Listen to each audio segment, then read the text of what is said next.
Assam Chief Minister Himanta Biswa Sarma has escalated attack on Congress leader Rahul Gandhi. While addressing an event in Uttarakhand, he called Rahul a modern-day Jinnah.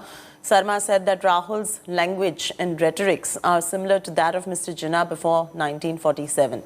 The attack is coming after less than 24 hours after BJP leader slammed Rahul Gandhi for asking for proof of the surgical strikes. And while addressing a poll rally in poll-bound Uttarakhand, Sarma said that BJP has never asked for proof of Rahul's parentage. Similarly, Rahul should quit asking for the proof of surgical strikes. While the leader tried to defend his yesterday's comment, the controversy has led to a backlash against the Assam Chief Minister.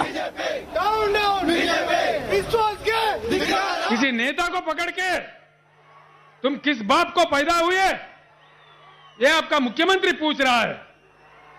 मैं demand करता हूं एक भारतीय होने के नाते मेरा sir शर्म से झुक रहा है, मेरे आंखों में पानी आ रहा है।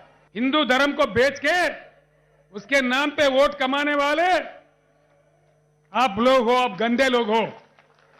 अगर भाजपा के पास भाजपा अध्यक्ष से मैं पूछ रहा हूं नड्डा जी, क्या ये हमारा संस्कार है?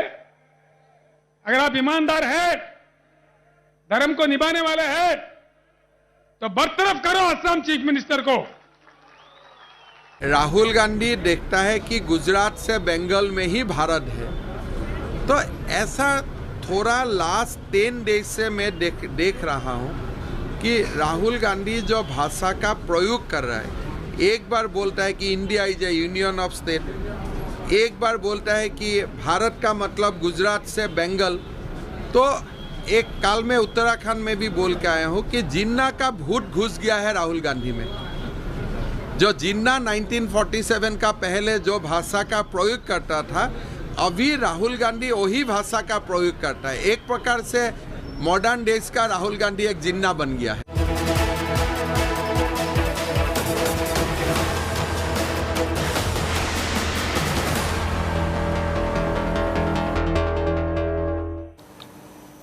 The Pakistan ISI Khalistani terror nexus is trying to stoke hijab fire in India. India Today has accessed the exclusive intel note warning local police forces and law enforcement agencies of hijab referendum being pushed by the ISI through terror group Sikh for Justice.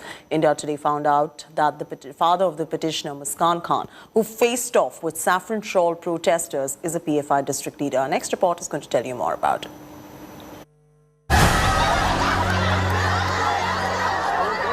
Protests, counter-protests, celebrity voices, global face-offs. ರಾಜ್ಯದ ಬೇರೆ ಬೇರೆ ಮಕ್ಕಳ ತಂದೆ ತಾಯಿಗಳು ಕೂಡ ಕೆಲವು ಮತೀಯ ಸಂಘಟನೆಗಳಲ್ಲಿ ಇದ್ದಾರೆ ಅನ್ನುವಂತದ್ದು. Allegations of Islamist links. And now, a Pakistani ISI Khalistani terror nexus stoking the hijab fire in India. India Today accessed an exclusive intel note warning local police forces and law enforcement agencies of a ISI Khalistani group-backed hijab referendum. The warning group says terror group Sikh for Justice is pushing up to a so-called Urduistan in the areas of Rajasthan, Delhi, UP, Bihar and West Bengal, where Muslim-dominated areas will be free to practice their religious beliefs. Amid the snowballing tensions, another big twist surfaced in the controversy. Karnataka Home Minister Aroosa Parvaiz accused Islamist Campus Front of India of instigating the pro-hijab protests. ಮಾಹಿತಿ ಇದೆ, ಮಂಡ್ಯದ ಹುಡುಗಿ ಮಾತ್ರ ಅಲ್ಲ, ರಾಜ್ಯದ ಬೇರೆ ಬೇರೆ ಮಕ್ಕಳ ತಂದೆ ತಾಯಿಗಳು ಕೂಡ ಕೆಲವು ಮತೀಯ ಸಂಘಟನೆಗಳಲ್ಲಿ ಇದ್ದಾರೆ ಅನ್ನುವಂತದ್ದು ಅರಿವಿನಲ್ಲಿ ಇದೆ. The minister said the Popular Front of India asked parents to take on UDP College and even send lawyers to represent the parents.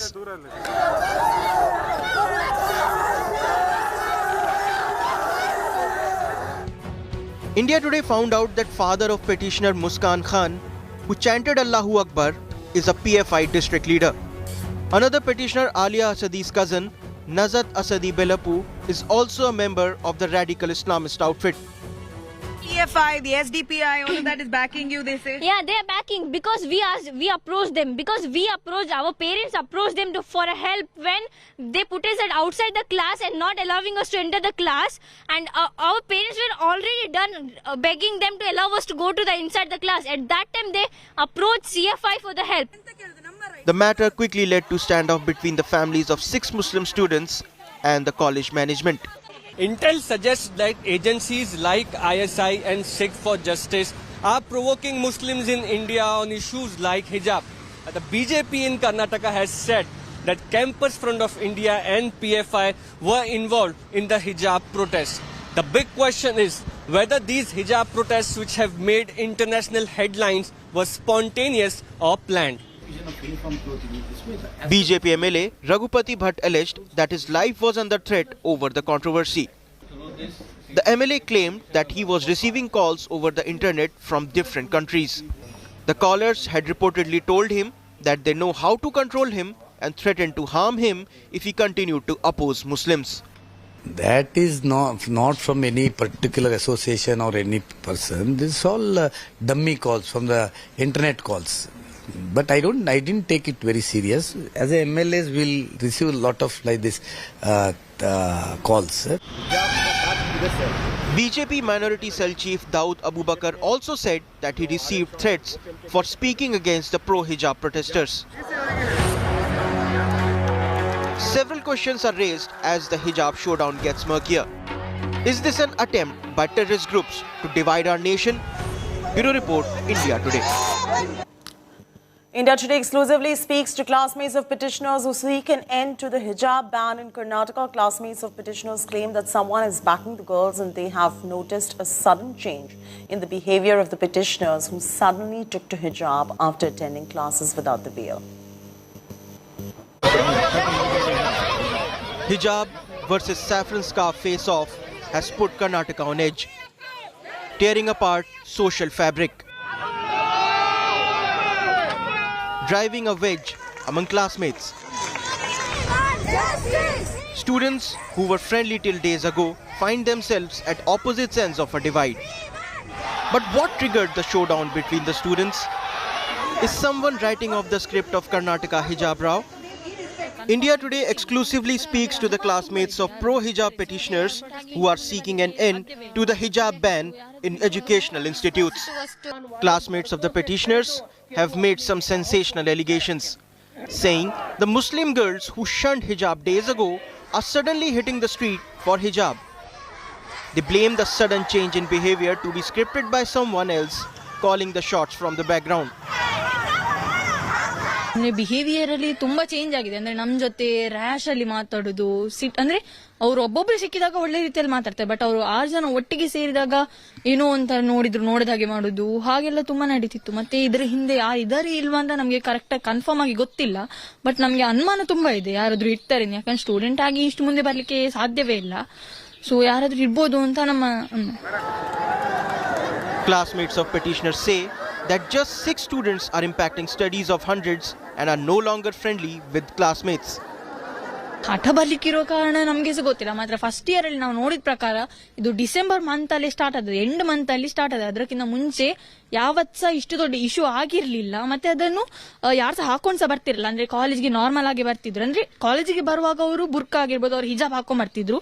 Class ಒಳಗೆ ಕುತ್ಕೊಂಡಾದ್ಮೇಲೆ ಅವರು ತೆಗ್ದಿಟ್ಟು ಎಲ್ಲ ನಾರ್ಮಲ್ ಎಲ್ಲ ಸ್ಟೂಡೆಂಟ್ಸ್ ಆಗಿ ಅವ್ರು ಸಹ ಕುತ್ಕೊಂಡು ಮತ್ತೆ ಎಲ್ಲ ಮುಗಿಯುವಾಗ ಹಾಕೊಂಡು ರಿಟರ್ನ್ ಮನೆಗೆ ಹೋಗ್ತಿದ್ರು ಅವರು. ಅಷ್ಟೇ ಬಿಟ್ರೆ ಮತ್ತೆ ಹೀಗೆ ಇಷ್ಟು ದೊಡ್ಡ ಇಶ್ಯೂ ಆಗೇ ಇರಲಿಲ್ಲ. Classmates of petitioners also claimed that no one is instigating them to participate in anti-hijab protests and they are doing it voluntarily. I think some committees are supporting them, so they are protesting to wear hijab. No one is forced to us to include in AVP protest. We are going in ourselves only.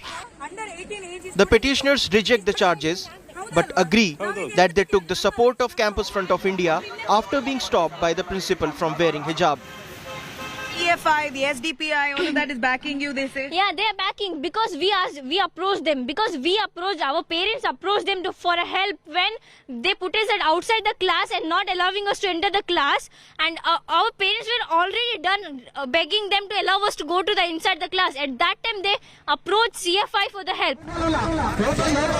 All eyes are now fixed on High Court to see an end to the massive row.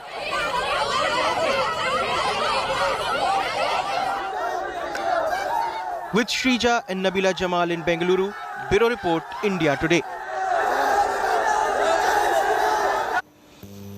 As the hijab row simmers across states, a Srinagar student who topped class 12 was mercilessly trolled on social media. Aroosa, who backed the first position in science stream in class 12 board examinations, fell prey to trolling on social media for not wearing a hijab. The social media trolls asked Aroosa to take lessons from Karnataka schoolgirl who chanted Allahu Akbar and told her to become a role model for girls in Kashmir. Aroosa, with firm belief, replied to the troll saying she follows Islamic principles and does not need to wear hijab to prove herself as a good Muslim.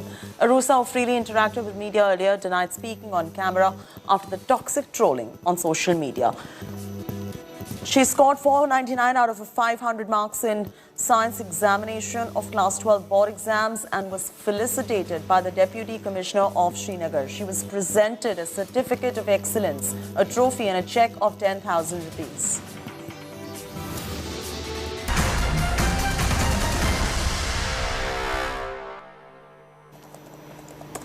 A mega day in political Pradesh. Samajwadi Party Chief Akhilesh is gearing up for the third phase of UP polls as the campaigning for the second phase ends. Akhilesh is all set to campaign in Hathras, Kasganj, Etah, Firozabad.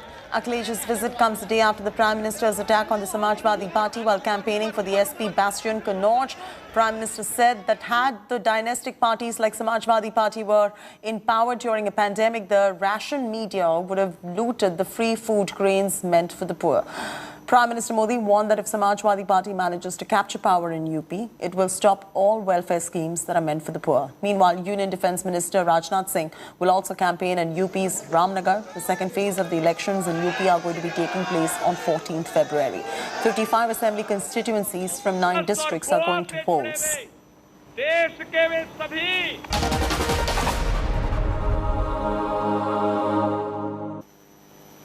The first day of IPL 2022 mega auction witnessed 74 players being sold and 388 crore rupees expenditure.